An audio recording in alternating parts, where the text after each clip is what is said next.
And that's week 3. Week 3 of being 49, and I've filled my dot with a lot more fun stuff this week.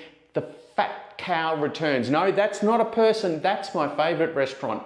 It was at Eagle Street Pier. It used to be Cha Cha Cha. It's my favourite restaurant. It's been gone for a couple of years because I've been pulling down Eagle Street Pier, and they've opened Wednesday, 10 James Street, the Valley. We were there. It was great to see some familiar faces, have some familiar food, but they've got a new thing on their menu. They've got an old fashion's my favourite. They've got a category in their menu called old fashions, and they've got 5 or 6 different types. So I got to try out a couple of them. It was great to eat my favourite steak again. So that was, I can go, that's all the video today. That's all I need, except that there's lots of other things, as well as the normal running at Sandgate and trips to Mr. Henderson and Told You So. Coffee turned 8 this week. So my favourite coffee spot turned 8 this week.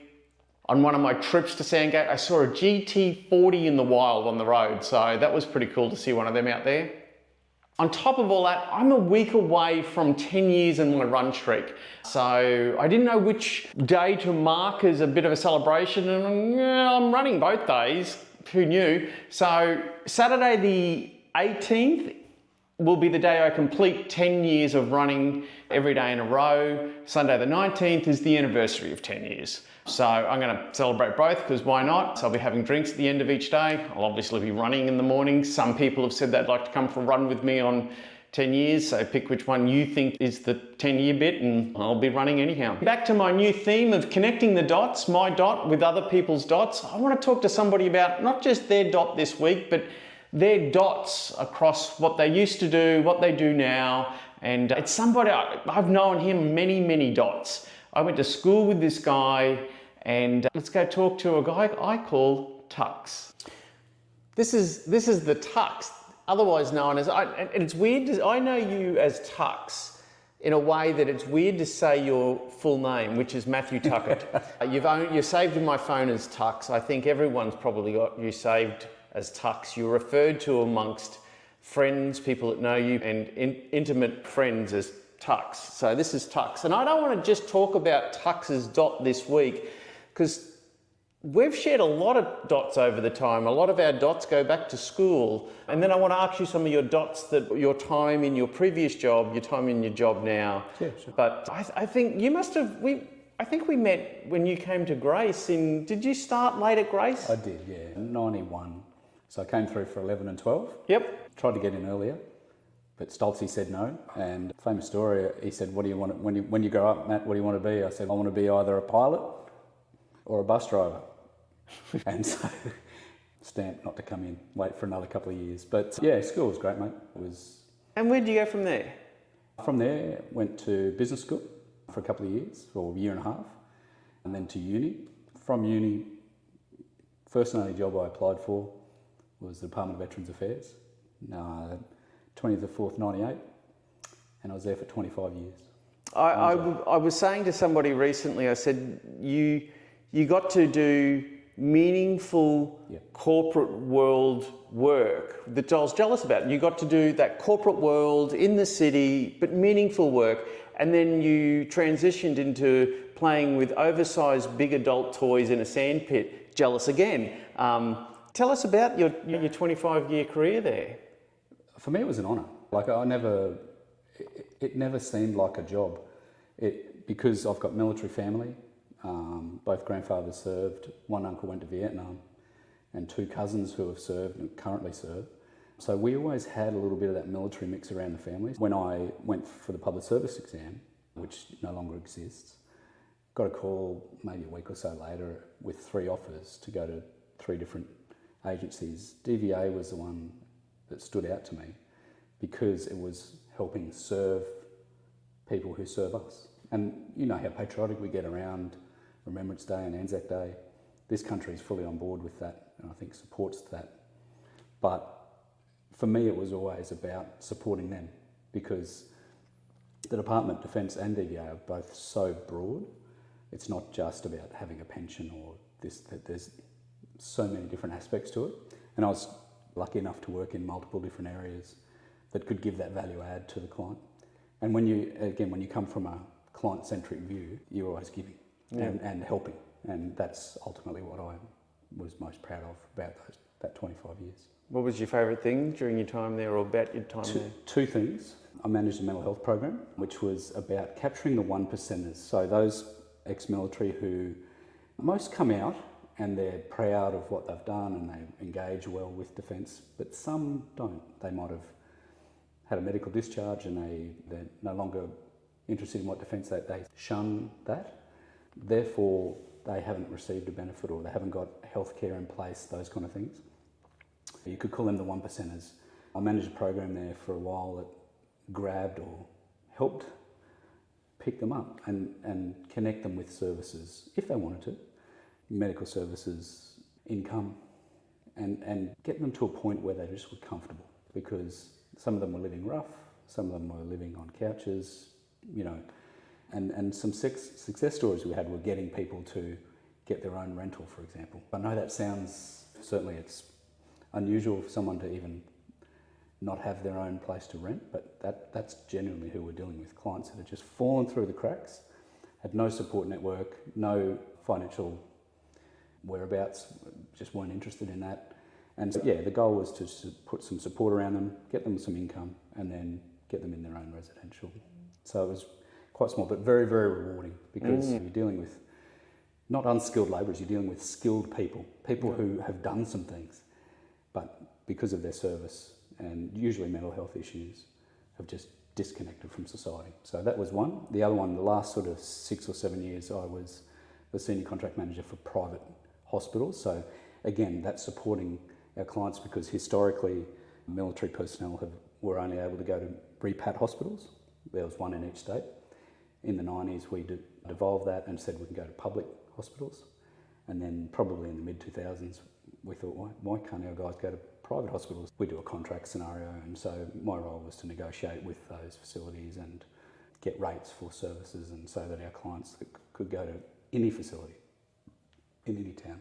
Excellent. So, good on you. So, and we did some really good work there, getting really the expansion again of mental health. And as mental health, particularly amongst men, is a very topic that is close to my heart. As someone who's had a setback mentally and overcome, I like to lean and support in that space. Yeah, it was, as I said, it was my honour to actually do that for those clients. Fast forward to now. Yeah. That's very different to what you do different. now. Tell us about not only what you do now, but how that came about. Yeah, I love it. I love this as well. So I got to my 25 years DVA, and I had done some secondment work with Defence as well. So it was across both, but predominantly DVA. And they put on a lunch and everything for me, and it was great, but I just felt a little hollow. Like I can't really explain it, but I just felt, I think I've achieved what I wanted to achieve.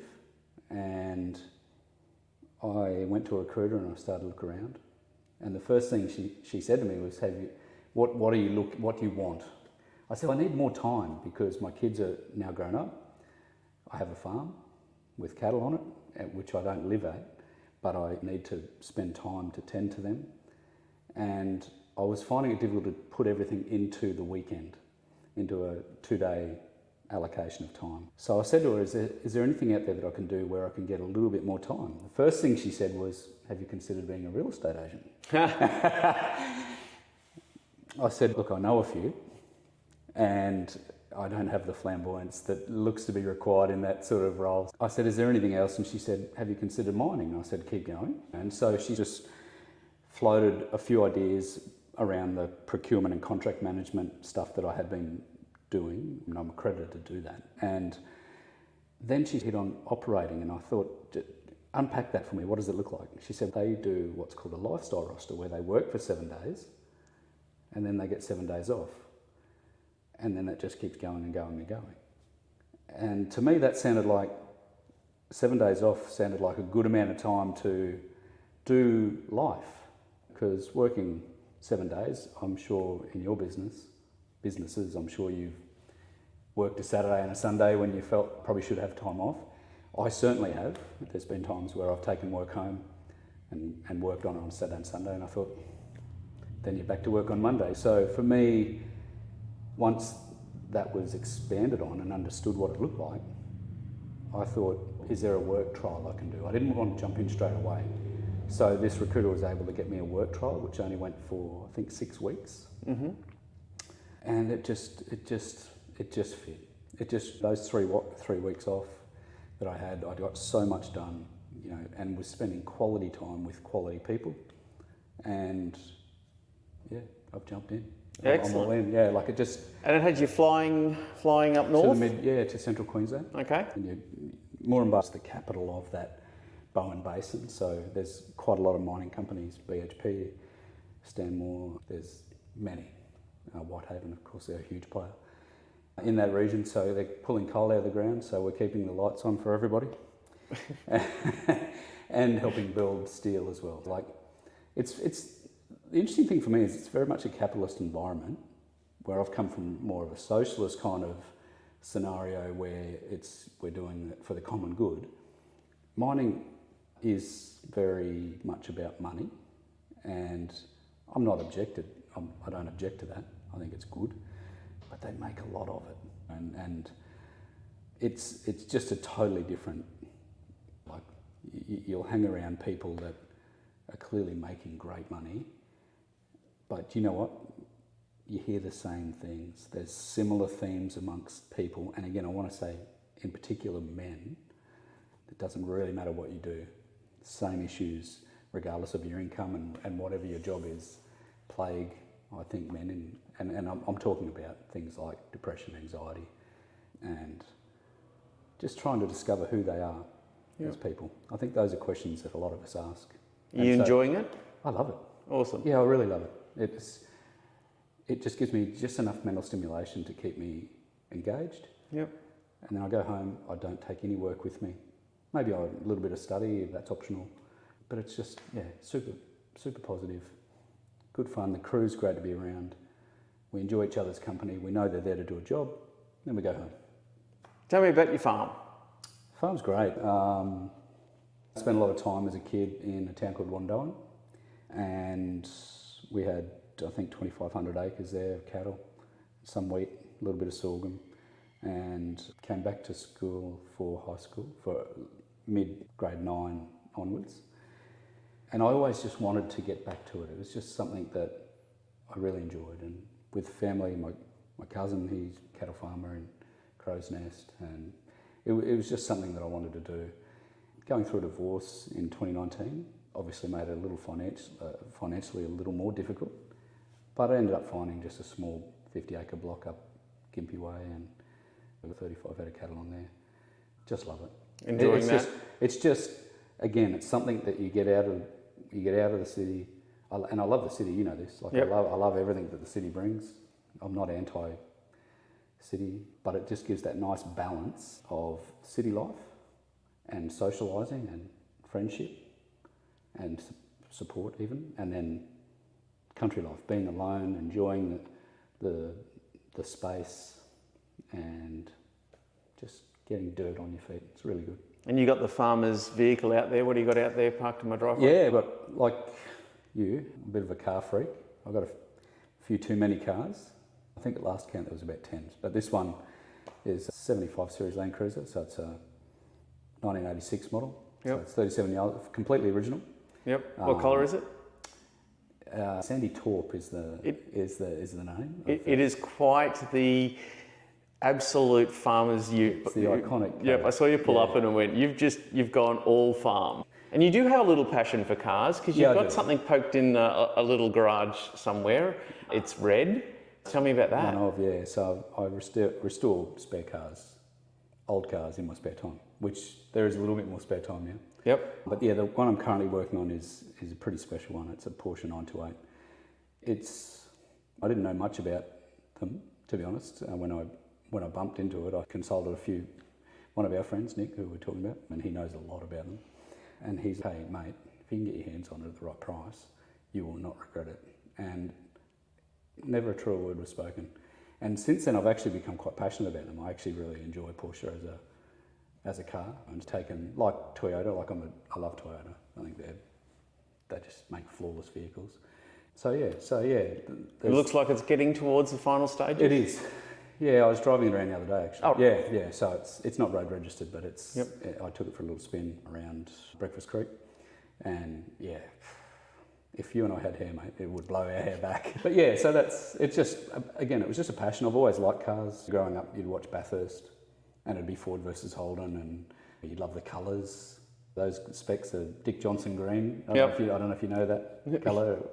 Yep. He had a car in that colour. Yeah, I remember the... Like, there was just something about the colours and the mountain and all that kind of stuff. And yeah, so for me, it's just a side passion. Awesome.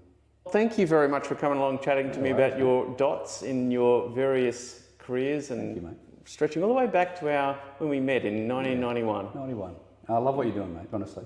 Awesome. Just keep going. Like, you're, as I said earlier, the way you communicate with people, it's a gold standard that we aspire to. And I've had those conversations with other people that, like, if we could communicate the way that Adam does and have the energy that you have, we'd be better off. I appreciate that. Thank you, mate. You're a special breed. Oh, Go put some wonderful stuff in your dots. take me for a spin in your car.